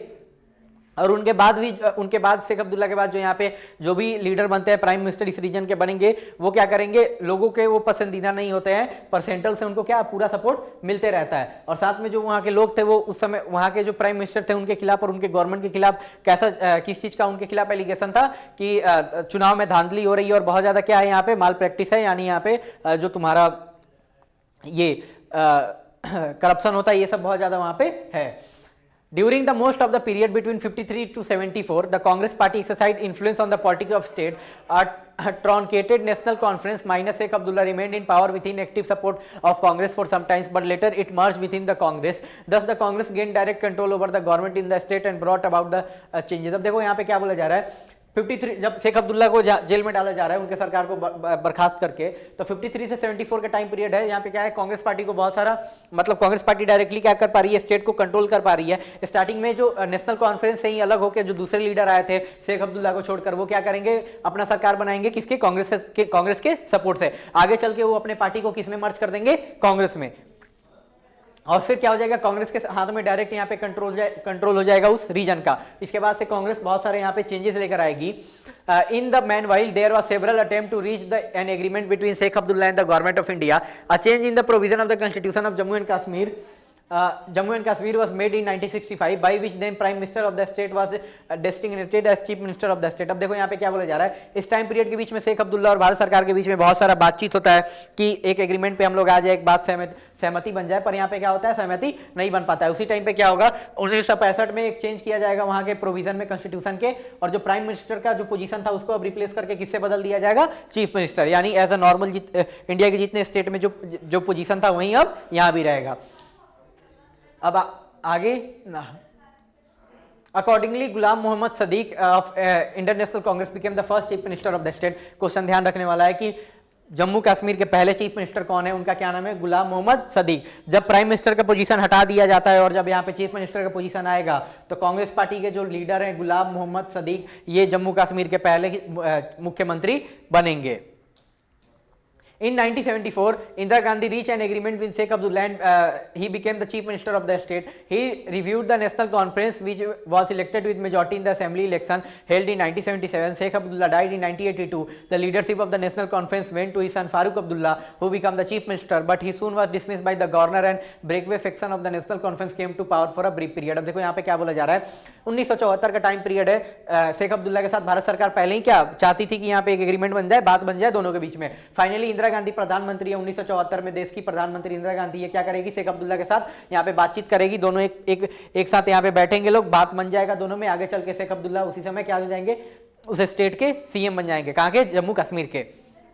उसके बाद वो क्या किस चीज का कोशिश करेंगे, जो नेशनल कॉन्फ्रेंस उनका पार्टी था, हाँ, तो जो नेशनल कॉन्फ्रेंस पार्टी था वो क्या है, को शेख अब्दुल्ला क्या करेंगे, फिर से उसको रिवाइव करने का कोशिश करेंगे। अब देखो 77 में इलेक्शन होगा, वो चुनाव जीत जाएंगे, उनका मेजोरिटी होगा। आगे चल के 1982 में शेख अब्दुल्ला क्या हो जाएंगे, मर जाएंगे। अब शेख अब्दुल्ला के मरने के बाद यहाँ पे जो पार्टी है उनके किसके पास चले जाएगी, उनके बेटे फारूक अब्दुल्ला के पास, और वो क्या हो जाएंगे, आगे चल के स्टेट के सीएम बन जाएंगे। तो जब फारूक अब्दुल्ला सीएम बनेंगे तो फिर कुछ टाइम बाद यहाँ पे होगा, जो गवर्नर है वो क्या करेगी, उनके गवर्नमेंट को यहाँ पे हटा देगी, बर्खास्तित कर देगी, और नेशनल कॉन्फ्रेंस में फिर से एक बार बंटवारा हो जाएगा, और जो दूसरा फिक्शन होता है वो क्या करेगा, यहाँ पे कुछ टाइम के लिए रूल करेगा। यानी शेख अब्दुल्ला अब नहीं है, शेख अब्दुल्ला कहीं कुछ लोग उनको छोड़ कर आए हैं, वो क्या कर रहे हैं, अब इस रीजन को रूल कर रहे हैं।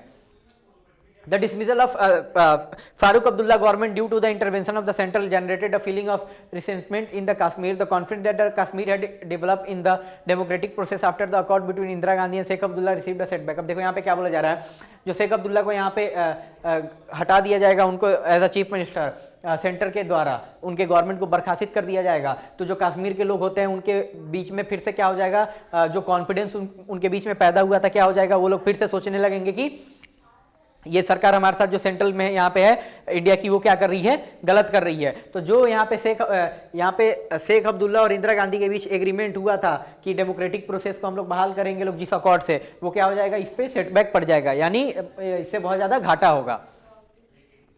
The feeling that the central was intervening in the politics of the state was further strengthened when the National Conference in 1986 to have agreed an electoral alliance with the Congress, the ruling party in the center। अब देखो यहाँ पे क्या बोला जा रहा है, ये जो फीलिंग था कि जो यहाँ पे सेंटर की गवर्नमेंट है वो क्या कर रही है, वहाँ के स्टेट पॉलिटिक्स में इंटरफेरेंस कर रही है, ये लोगों के बीच और ज्यादा कब बढ़ जाएगा, जब नेशनल कॉन्फ्रेंस 1986 में मान लेगी किसके साथ चुनाव लड़ने के लिए, कांग्रेस के साथ, क्योंकि कांग्रेस को उस समय कौन रूल कर रहा है, सेंटर पे, सॉरी सेंटर को कौन उस समय रूल कर रहा है, कांग्रेस रूल कर रही है। अब देखो इसी समय अब क्या शुरू हो गया, insurgency and after. It was in this environment in 87 election took place, the official result showed a massive victory of the NC Congress Alliance, national conference को अब शॉर्ट फॉर्म में एनसी बोलूंगा, ठीक है। And Farooq Abdullah returned as the chief minister, but it was widely believed that the result did not reflect popular choice and the entire election process was rigged. A popular resentment had already been brewing in the state against the inefficient administration since early 80s. This was now augmented by the commonly prevailing feeling that democratic process was undermined by the state at the behest of the center. This generated a political crisis in Jammu Kashmir which became served with the rise of insurgency। अब देखो इसका कहानी क्या है, मैं बता रहा हूँ। 87 में चुनाव होगा, कहाँ, जम्मू कश्मीर में। 87 का चुनाव, जो नेशनल कॉन्फ्रेंस है, फारूक अब्दुल्ला उस समय अब बन चुके हैं लीडर, फारूक अब्दुल्ला और कांग्रेस मिलकर चुनाव लड़ रहे हैं। रिजल्ट आता है, रिजल्ट में ये दिखाया जाता है कि नेशनल कॉन्फ्रेंस और जो ये कांग्रेस है चुनाव बहुत ज्यादा बड़े मार्जिन से जीत रही है, पर यहाँ पे बोला जाता है कि अभी तक के इतिहास में सबसे बड़ा कोई रिग्ड चुनाव हो रखा है, यही हो रखा है। ऐसा वहां पे रहता है कि लोगों का क्या नाम है, लोग कांग्रेस या नेशनल कॉन्फ्रेंस को जिताने के लिए वोट नहीं दिए रहते हैं, वहीं पे कुछ लीडर होते हैं हुर्रियत कॉन्फ्रेंस के, आगे चल के वही इंसर्जेंसी यहाँ पे फैलाएंगे लोग। तो हुर्रियत कॉन्फ्रेंस के जो कुछ लीडर रहते हैं लोग, वो लोग चुनाव में लड़ता है लोग, और वो लोग चुनाव यहाँ पे वो उनका गवर्नमेंट बनता, वो लोग चुनाव जीत जाता।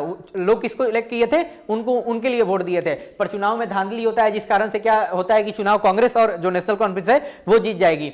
तब लोगों के बीच क्या हो जाएगा कि यहाँ पे जो एडमिनिस्ट्रेशन 1980 से ही, जब शेख अब्दुल्ला मरे हुए हैं, जब से मरे हैं 82 में, उसके बाद से ही क्या है, यहाँ पे जो सरकार यहाँ पे चल रही है ये अच्छे से सरकार नहीं चला पा रही है। किसके द्वारा ये सरकार चलाया गया है, सेंटर के द्वारा चलाया जा रहा है। तो लोगों के बीच और क्या हो जाएगा, यहाँ पे मतलब आक्रोश पैदा हो जाएगा सेंटर को लेके, जिस कारण से आगे क्या हो जाएगा, कश्मीर में इंसर्जेंसी का यहाँ पे राइज होगा। By 1989, the state had, in the grip of militant movement, mobilized around the cause for a separate Kashmir nation. The insurgent got moral, internal, and military support from Pakistan. For a number of years, the state was under president rule and effectively under the control of the armed forces. Throughout the period from 90s, Jammu Kashmir experienced extraordinary violence at the hands of insurgents and through army action. Assembly elections in the state were held finally in 1996, in which NC, led by Farooq Abdullah, came to power with a demand for regional autonomy for Jammu Kashmir. At the end of this term, elections were held in 2002. The NC failed to win democratic majority and was placed by coalition government of the PDP and Congress। देखो इसका कहानी अब समझो।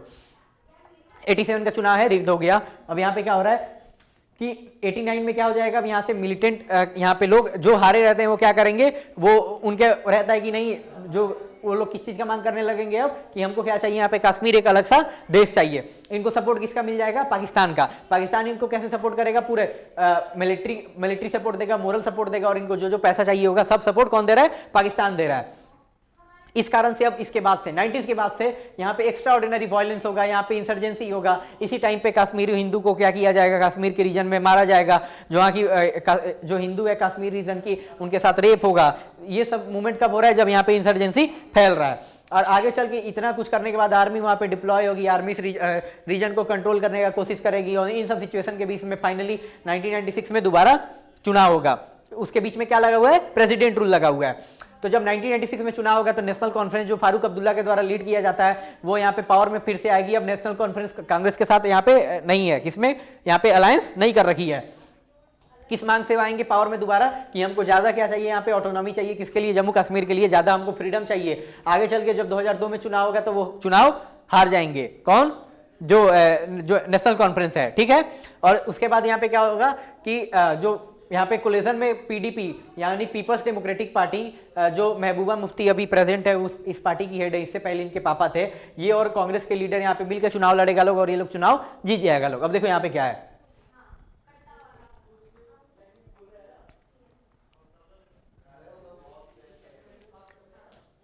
As per the coalition agreement, Mohammad Mufti handed the government for the first 3 years, succeeded by Ghulam Nabi Azad of the Indian National Congress, who, however, could not complete the term as the president rule was imposed in the state in July 2008. अब देखो यहाँ पे क्या बोला जा रहा है, चुनाव एक साथ मिलकर लड़े थे लोग, चुनाव जीत गया लोग। तो जो चुनाव लड़ने से पहले वो लोग एक एग्रीमेंट कर दिए थे कि पहले 3 साल कौन रहेगा, यहाँ पे चीफ मिनिस्टर मैं रहूंगा, यानी जो मुफ्ती मोहम्मद हैं ये रहेंगे। जो अभी पीडीपी पार्टी है उसके हेड कौन थे उस समय, मुफ्ती मोहम्मद। और उसके बाद आगे के पहले 3 साल ये रहेंगे, उसके बाद कौन रहेंगे, यहाँ पे जो ये गुलाम नबी आजाद है कांग्रेस के लीडर वो रहेंगे। तो गुलाम नबी आजाद जब बनते हैं तो ये अपना टेन्योर को पूरा नहीं कर पाते हैं, क्यों, क्योंकि 2008 जुलाई में यहाँ पे क्या हो जाएगा, फिर से यहाँ पे प्रेसिडेंट रूल लगा दिया जाएगा। और यहाँ पे उसके बाद नेक्स्ट चुनाव कब होगा, यहाँ पे नवंबर दिसंबर 2008 में। अब यहाँ पे जब चुनाव होगा तो यहाँ पे एक और कोलिशन गवर्नमेंट बनता है, किसका, नेशनल कॉन्फ्रेंस ऑफ, और यहाँ पे जो इंडियन नेशनल कांग्रेस यानी जो कांग्रेस पार्टी है उनका, मतलब पीडीपी और कांग्रेस 2002 के चुनाव में साथ लड़े थे, पर 8 आते आते क्या हुआ, यहाँ पे अब नेशनल कॉन्फ्रेंस और कांग्रेस एक साथ आ गए हैं। इस चुनाव में क्या होगा, ये लोग चुनाव जीतेगा लोग, और उमर अब्दुल्ला यहाँ पे जो स्टेट के क्या बनेंगे, सीएम बनेंगे। अब देखो उमर अब्दुल्ला कौन है, जो फारूक अब्दुल्ला है उनके बेटे हैं। हाँ, अभी भी वही प्रेजेंट सीएम है जो उमर अब्दुल्ला है। तो ये किसके बेटे हैं, जो फारूक अब्दुल्ला है उनके बेटे हैं। पहले शेख अब्दुल्ला के बेटा फारूक अब्दुल्ला, फारूक अब्दुल्ला के बेटा उमर अब्दुल्ला। अब देखो उसके बाद क्या है, how were the state continue to witness disturbance led by the Hurriyat conference. अब वही मैं बोला हूँ, हुर्रियत कॉन्फ्रेंस के द्वारा क्या है, उस समय भी परेशान किया जा रहा है। हुर्रियत के कौन लोग हैं, जो पहले चुनाव लड़े थे, जो चुनाव जीतने के पोजीशन में रियलिटी में थे, पर वहां पे क्या किया गया, चुनाव में धांधली करवाया गया कांग्रेस पार्टी और जो एनसी थी उनके द्वारा में, जिस कारण से लोगों के बीच क्या हो गया, ट्रस्ट खत्म हो गया। अब देखो 14 में क्या होगा, दोबारा चुनाव यहाँ पे होगा। उस समय अभी तक का हाईएस्ट 25 सालों में हाईएस्ट वोटर टर्नआउट होगा, यानी सबसे ज्यादा मात्रा में लोग क्या रहने वोट देने जाएंगे। उसके बाद क्या होगा, एक कोलिशन बनाया जाएगा, किसका, पीडीपी और बीजेपी का। मतलब पहले 2002 में पीडीपी किसके साथ लड़ी है, कांग्रेस। अब बीजेपी और पीडीपी एक साथ लड़ रही है, कौन है, फिर से यहाँ पे सीएम कौन बनेंगे, मुफ्ती मोहम्मद सईद, जो पीडीपी के जो लीडर थे। आगे चल के देखो अब यहाँ पे क्या हो जाएगा, जो मुफ्ती मोहम्मद सईद थे वो 2016 में मर जाएंगे, कब, अप्रैल में। तो जब वो मरेंगे तो उनकी बेटी आगे चल के सीएम बनेगी, कौन, महबूबा मुफ्ती। बीजेपी का अभी भी यहाँ पे क्या है, बीजेपी सपोर्ट कर रही है। पर देखो यहाँ पे क्या है, during the tenure of Mehbooba Mufti major act of terrorism mounting external internal tension were witness the president rule were impose in June 2018 after BJP withdraw its support to the Mufti government on 5 August 2090, Article 370 was abolished by Jammu Kashmir Reorganization Act 2090 and the state was constituted into the 2 union territories Jammu and Kashmir, Ladakh। देखो यहाँ पे अभी क्या बोला जा रहा है कि 16 में जब ये बनेगी महबूबा मुफ्ती तो इनके बनते ही क्या हो जाएगा, जो जम्मू कश्मीर के रीजन में है टेररिज्म का बहुत सारा जो मेजर इंसिडेंट यहाँ पे देखने को मिलता है, और इंटरनल और एक्सटर्नल टेंशन दोनों बढ़ जाता है। यहाँ के वहीं पे जो बुरहान वानी को वहाँ पे मारा गया था, वहाँ के लोग सपोर्ट करने के लिए आ गए थे, तो ये सब टेंशन था ही, जिस कारण से क्या होगा, बीजेपी यहाँ पे अपना सपोर्ट जो दे रखी थी पीडीपी को, अपना सपोर्ट खींच लेगी। मुफ्ती जो महबूबा मुफ्ती है उनका सरकार गिर जाएगा। आगे चल के 5 अगस्त 2019 को बीजेपी क्या करेगी, आर्टिकल 370 को खत्म करेगी, किस एक्ट से, Jammu and Kashmir reorganisation act 2019 से। और उसके बाद क्या होगा, जम्मू कश्मीर 2 यूनियन टेरिटरी में बढ़ जाएगा। आगे चल के जम्मू एंड कश्मीर और लद्दाख, फिर सुप्रीम कोर्ट इंटरफेयर करेगा। और जो पिछले ही साल क्या हुआ, 24 में पहले जम्मू कश्मीर को स्टेट का दर्जा मिलेगा, और पिछले साल चुनाव होगा तो वहां पे क्या हो जाएगा, जम्मू कश्मीर में पहला मतलब 370 खत्म होने के बाद चुनाव होगा, जिसमें उमर अब्दुल्ला फिर से नेशनल कॉन्फ्रेंस के जीत जाते हैं। अब देखो यहाँ पे क्या है, Ladakh, Jammu Kashmir and Ladakh are living example of plural society in India, not merely as the 3 diversity all of kind, religious, cultural, linguistic, ethnic, tribal, but there are also so divergent political and development aspiration which have been sought to be achieve by the latest act. अब देखो यहाँ पे क्या बोला जा रहा है, जम्मू कश्मीर और लद्दाख के जो केस है, इससे हम लोग क्या जानने को हमको मिलता है कि एक ऐसा एग्जाम्पल है कि यहाँ पे तो सिर्फ लोग रीजन के बेसिस पे ही नहीं, यहाँ पे लोग कल्चरली, लिंग्विस्टिकली और एथनिकली और जो ट्राइबल भी अलग अलग लोग हैं, ये क्या है, सब एक दूसरे से अलग है, सबका एक दूसरे से जो इनका सोचने का तरीका, इनका जो मांग है क्या है, सब एक दूसरे से अलग है। तो यही इसके बारे में बताया गया। अब इसके बारे में कौन सा हमारे सामने एक मेजर मूवमेंट आएगा, पंजाब का मूवमेंट पे जाए लोग। उससे पहले जो यहाँ पे ये तमिलनाडु का केस है ये हम लोग यहाँ पे पढ़ के खत्म कर दें। अब देखो इससे पहले शेख अब्दुल्ला के बारे में देख ले लो, कब से कब तक ये 1905 में डेट ऑफ बर्थ है, कब तक है ये 82 में। कश्मीर में जम्मू का लीडर थे यहाँ पे, बहुत बड़े ऑटोनॉमी का मांग करते थे, सेकुलर लीडर माने जाते थे जम्मू कश्मीर के। उसके बाद प्रिंसली स्टेट का जो रूल था हरी सिंह का, उसको अपोज किए, पाकिस्तान के भी साथ नहीं जाना चाहते थे। उसके बाद आगे चल के प्रधानमंत्री बनते हैं जम्मू कश्मीर का 47 में। उसके बाद गवर्नमेंट इनको डिसमिस करेगी, आगे चल के जेल में रहेंगे 53 से लेकर 64 तक, फिर एक छोड़ा जाएगा जेल से, फिर 65 से लेकर 68 तक जेल में रहेंगे। आगे चल के फिर क्या होंगे, यहाँ के जो जम्मू कश्मीर रीजन है उसके यहाँ के चीफ मिनिस्टर बनेंगे, जब इनके और इंदिरा गांधी के बीच में एक एग्रीमेंट साइन होगा, कब 1974 में।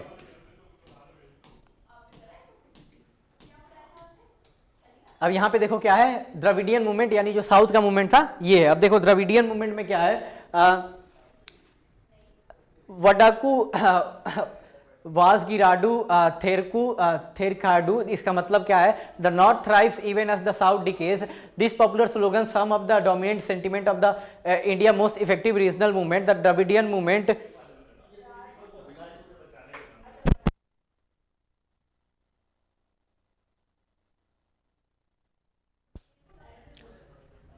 The popular slogan, some of the dominant sentiment of the one of the India's most effective regional movements, the Dravidian movement. At one point of time, this was one of the first regional movement in Indian politics. This was some section of the movement had a mission to creating Dravidian nation. The movement did not take to the arms. It used democratic means like public debate and electoral performance to achieve its end. अब देखो यहाँ पे क्या बोला जा रहा है कि जो साउथ के लोग थे, जो बेसिकली तमिलनाडु के, उनका क्या क्या नाम था कि जो नॉर्थ इंडिया है वो हमेशा मतलब ग्रो करे, उस सिचुएशन में भी ग्रो करेगा जब यहाँ पे साउथ इंडिया क्या है, यहाँ पे वहाँ पे डिके कर रहा होगा, यानी वहाँ पे वो मर रहा होगा। ठीक है, तो ये कुछ लोग थे यहाँ पे कहाँ, साउथ इंडिया बेसिकली तमिलनाडु के। वो एक मूवमेंट शुरू करते हैं लोग जिसका नाम क्या है, द्रविडियन मूवमेंट। इसमें क्या रहता है कि इंडिया के स्टार्टिंग टाइम में सबसे पहले कोई रीजनल मूवमेंट शुरू होता है इंडियन पॉलिटिक्स में, वो यही रहता है। इसमें देखो आगे क्या है, कुछ लोग इसको क्या चाहते थे कि एक दूसरा अलग सा देश बनाया जाए, किसके लिए, जो तमिलनाडु के लोग हैं उनके लिए, जिस स्टेट का क्या नाम रहेगा, द्रविड़ा नेशन। बेसिकली ये पूरे साउथ के लिए अलग देश का मांग करते हैं, पूरे साउथ इंडिया के लिए, पर पूरे साउथ इंडिया से इनको सपोर्ट नहीं मिलता है। बेसिकली सपोर्ट ज्यादा कहां से मिलेगा इनको, जो तमिलनाडु के लोग हैं उनसे इनको सपोर्ट मिलेगा। It use means like public. अब ये लोग किस चीज का, ये लोग हथियार नहीं उठाएगा लोग अपने मांग के लिए, ये लोग डिबेट करेगा लोग। उसके बाद इलेक्टोरल परफॉर्मेंस में ये लोग जो चुनाव होता है उसमें भाग लेगा लोग, ताकि ये लोग अपना जो इन लोग का जो बात है ये सरकार जाने समझे अपने इस चीज को अचीव कर पाए। उसके साथ साथ क्या होगा, ये स्ट्रेटेजी इनको काम आएगा, आगे चलकर ये लोग स्टेट में पावर में आएंगे लोग, और उसके बाद नेशनल पॉलिटिक्स में भी क्या हो जाएगा, इनका इन्फ्लुएंस रहेगा। फिर देखो यहाँ पे the Dravidian movement led to the formation of Dravida Kazhagam DK under the leadership of Tamil social reformer EV Ramasamy Periyar. The organisation strongly oppose the Brahmins dominance and affirm regional pride against political, economic and cultural dominance of the north. अब देखो आगे चल के यही जो Dravidian movement है क्या हो जाएगा, एक पार्टी के रूप का फॉर्मेशन ले जाएगा जिसका क्या नाम है, द्रविडियन कंगजम। फाउंड कौन करेंगे इसको, जो पेरियार है, ईवी रामासामी पेरियार। ये लोग किस चीज का अपोज करते हैं लोग, जो ब्राह्मण्स का डोमिनेंस था उसको अपोज करते थे लोग। और आगे क्या था कि हमारा रीजन, ये लोग साथ में नॉर्थ इंडिया के जो डोमिनेशन था उसको भी अपोज करते थे लोग। इनका क्या नाम था कि मेरा अलग रीजन है, हम लोग अपने हिसाब से रहेंगे लोग। फिर क्या है, initially Dravidian movement spoke in terms of the whole South India. वही बता रखा हूं कि स्टार्टिंग में द्रविडियन मूवमेंट किसका बात करता था, पूरे साउथ इंडिया का, पर इनको पूरे साउथ इंडिया से सपोर्ट नहीं मिलता है। कहां से मिलेगा इनको थोड़ा सपोर्ट, तमिलनाडु से मिलेगा। आगे चलकर वही जो द्रविडियन कंगजम पार्टी है वो स्प्लिट हो जाएगी, and the political legacy of movement was transfer to Dravidian Munnetra Kazhagam. इसी में से एक पार्टी निकल कर आएगी, द्रविड़ा मुंतेरा कंगजम। उसके पास जो ये जो पूरा मूवमेंट रहता है द्रविड़ मूवमेंट, उसका जो मूवमेंट का लेगेसी रहता है किसको ट्रांसफर हो जाएगा, डीएमके को। अभी तमिलनाडु को रूल भी यही पार्टी कर रही है, डीएमके। आगे चल के डीएमके क्या करेगी, पॉलिटिक्स में एंटर करेगी और 3 एजिटेशन लीड करेगी 1953 से लेके 54 के बीच में। पहला रहेगा कि डिमांड किस चीज का, कि हम लोग जो पुराना नाम था यहाँ पे कल्लाकुड़ी रेलवे स्टेशन का, जिसको चेंज करके यहाँ पे दलमाईपुरम कर दिया गया था, वो जो चेंज किया गया था उसको हटाया जाए। अब दलमाईपुरम का जो नाम चेंज किया गया वो नॉर्थ इंडिया के एक पावर हाउस डालमिया जो यहाँ पे ग्रुप है जो सीमेंट ये सब में उनका है, वो एक क्या यहाँ के नॉर्थ इंडिया के यहाँ पे इंडस्ट्रियल हाउस थे। तो इसके अगेंस्ट में वो लोग थे लोग कि जो नॉर्थ इंडिया के आदमी का नाम है वो यहाँ पे चेंज करके क्यों किया जा रहा है, ये किया जाए। दूसरा क्या है यहाँ पे, दूसरा एजिटेशन ये लोग लीड किए थे लोग किस लिए कि जो तमिल कल्चर है उसको हिस्ट्री में ज़्यादा इंपॉर्टेंस दिया जाए। स्कूल के जो पढ़ाया जाता है उसकी हिस्ट्री में किसके बारे में ज़्यादा पढ़ाया जाए, तमिल कल्चर के बारे में। तीसरा एजुटेशन किसके खिलाफ रहता है इन लोग का कि जो craft education scheme of the state government जो दिया जा रहा है, इनका ये क्या नाम था, which is was linked to the Brahminical social outlook, it also agitated against the making Hindi as the country official language, the success of anti Hindi agitation of 1965 added to the DMK popularity. यही बोला जा रहा है कि जो यहाँ पे DMK है ये क्या कर रही है, आगे जो स्कूल में वहाँ पे एक स्कीम चलाया जा रहा है क्राफ्ट एजुकेशन का, बच्चों को जो पढ़ाया जा रहा है उनका क्या नाम रहता है कि ये जो स्कीम जिस तरीके से डिजाइन किया गया है, ये जो ब्राह्मणिकल जो सोशल आउटलुक होता है उसके द्वारा किया गया। अब देखो इसका मतलब क्या है, उस समय बेसिकली डोमिनेंस किसका था सब चीज पर, बेसिकली साउथ इंडिया में खासकर ज्यादा ही जो ब्राह्मण्स लोग थे उनका था, यानी जो अपर कास्ट लोग हैं उनका था। तो उसके अगेंस्ट में ये पार्टी का फॉर्मेशन, मतलब ये जो इस पार्टी के जितने भी लीडर हैं, जस्टिस पार्टी का फॉर्मेशन किया गया था। तभी से वहां पे एंटी ब्राह्मण और एंटी हिंदी का यहाँ पे लोगों के बीच में भावना क्रिएट होता है। तो ही बता रखा है आगे चल के ये लोग हिंदी का इंपोज करने के लिए कि हिंदी ऑफिशियल लैंग्वेज ना बने, इसके खिलाफ भी ये लोग क्या करता है, लोग धरना देता है लोग। और इसी से इनको सक्सेस कब मिलता है, 1965 में जब ये लोग हिंदी को अपोज करेगा लोग, तो इनका पॉपुलैरिटी किस चीज पे चला जाएगा, पीक पे। जिस कारण से जब स्टेट असेंबली इलेक्शन होगा 67 में, तो डीएमके क्या होगी, चुनाव जीतकर आएगी। 67 का इलेक्शन तमिलनाडु का इसलिए भी जरूरी है क्योंकि इंडिया के जो अभी तक की आज़ादी हिस्ट्री में पहली बार हुआ था कि कोई पार्टी अपने दम पर किसी स्टेट में बिना कांग्रेस के सपोर्ट लिए हुए या फिर किसी और पार्टी के सपोर्ट लिए हुए क्या सरकार बना रही है। 67 में सबसे पहले कौन, डीएमके ही करती है, यानी अपने दम पर पूरा सरकार एक स्टेट में बनाई थी, मतलब इसको किसी और पार्टी का यहाँ पे सपोर्ट नहीं लेने का जरूरत पड़ा था। सिंस देन आगे चल के फिर यही जो द्रविडियन पार्टी है तमिलनाडु के पॉलिटिक्स को डोमिनेट करती है। आगे चल के डीएमके से एक और पार्टी यहाँ पे स्प्लिट हो जाएगा जब जो पार्टी के एक लीडर थे सी अन्नादुराई, जिनका बहुत ज़्यादा इन्फ्लुएंस था जितने भी द्रविडियन पार्टी के लोग थे उन पे और वहाँ के पॉलिटिक्स पे। आगे चलकर ये पार्टी दो भाग में बढ़ जाएगी, एक तो डीएमके जो है वो हो जाएगी, इसके साथ साथ एक और AIADMK बनेगी जिसका पूरा नाम है ऑल इंडिया अन्ना, उसके बाद साथ में वही द्रविड़ा मुनेत्र कळगम, यानी उससे पहले हमको क्या लगा देना है, ऑल इंडिया अन्ना और आगे का डीएमके, तो ये क्या हो जाएगा AIADMK। और आगे चल के ये दोनों पार्टी क्या करेंगे लोग कि जो पूरा द्रविडियन मूवमेंट था इसके लेगेसी को ये लोग अब क्लेम करता है लोग, और तमिलनाडु के पूरे पॉलिटिक्स में अभी भी बोलबाला इन्हीं का है। उसके बाद क्या है, both this party have dominated, वहीं कि तमिलनाडु के पॉलिटिक्स को पिछले 40 साल से ये लोग यहाँ पे वहाँ पे क्या कर रहे हैं लोग, डोमिनेट कर रहे हैं लोग। 1966 से ऐसा हो रखा है कि जब 1966 के बाद से अभी तक यही दो पार्टी स्टेट में चुनाव जीतते आई है, या फिर डीएमके जीतती है या फिर AIADMK जीतती है। मतलब ये 96 के बाद से तमिलनाडु में सरकार किनका बना है, सिर्फ इन्हीं दोनों का बना है, या किसी सहयोगी का हेल्प लेके। इन 1990 many other party has emerge, आगे चल के इसी में से अलग अलग पार्टी इमर्ज होती है, जैसे क्या है मारूमल चच्ची द्रविड़ा मुनेत्र कळगम MDMK, फिर क्या है पटाली मक्कल कच्ची PMK, फिर है दिसिया मुर्कू द्रविड़ा कळगम DMDK।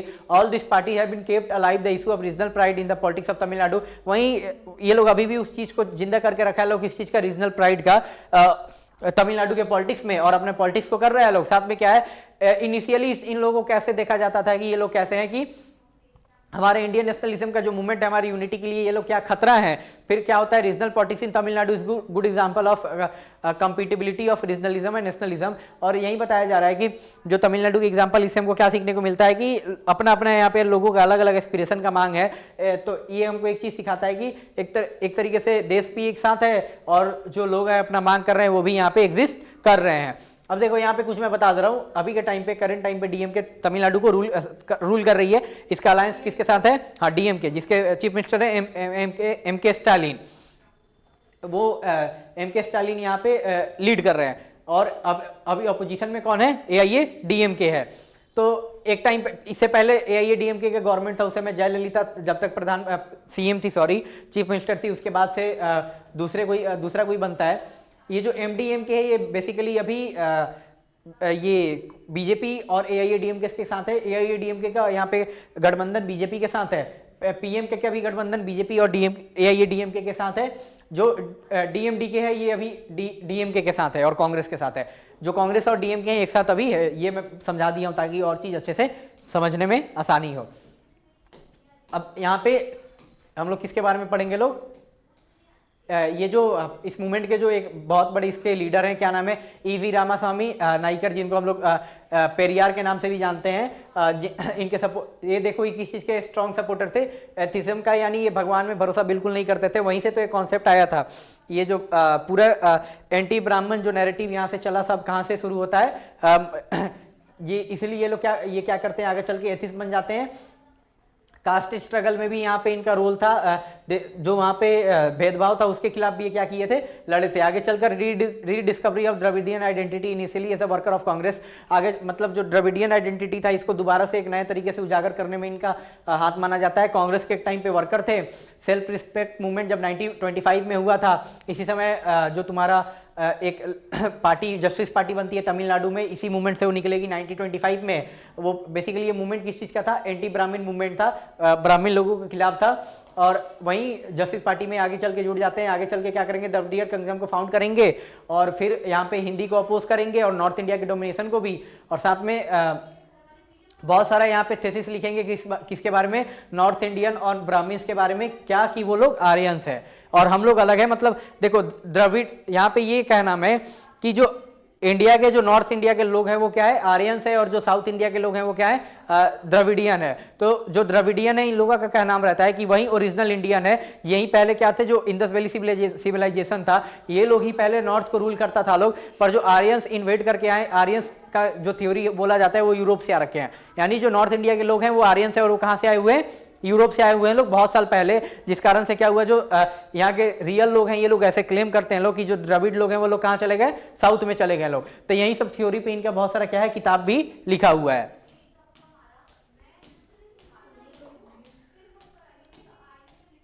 अब देखो दो चीज हम लोग पढ़ लिए लोग, इसके बाद यहाँ पे साथ में, हाँ दो चीज हम लोग पढ़ लिए लोग, एक तमिलनाडु का पूरा हिस्ट्री चैप्टर का स्टार्टिंग, और साथ में यहाँ पे क्या है, यहाँ पे क्या तुम्हारा दे रखा है, क्या जम्मू कश्मीर के बारे में। आगे का जो यहाँ पे हमारे सामने पंजाब, मिजोरम, नागालैंड का केस आएगा। और इसके साथ हम लोग क्या कर देंगे लोग, इस चैप्टर को खत्म कर देंगे लोग। ये टॉपिक आगे का हम लोग नेक्स्ट क्लास में करने वाले हैं लोग। आज के क्लास के लिए इतना ही, फिर से हम मिलेंगे आपको नेक्स्ट क्लास में, जब बेसिकली पंजाब में खालिस्तान मूवमेंट का शुरू होता है, इसके बारे में पढ़ेंगे लोग। नॉर्थ ईस्ट इंडिया, वहाँ पे असम के कैसे लोग अलग अलग रीजन के जो ट्राइबल लोग रहते हैं अपने लिए ज़्यादा ऑटोनॉमी का मांग करते हैं, उसके बारे में पढ़ेंगे लोग।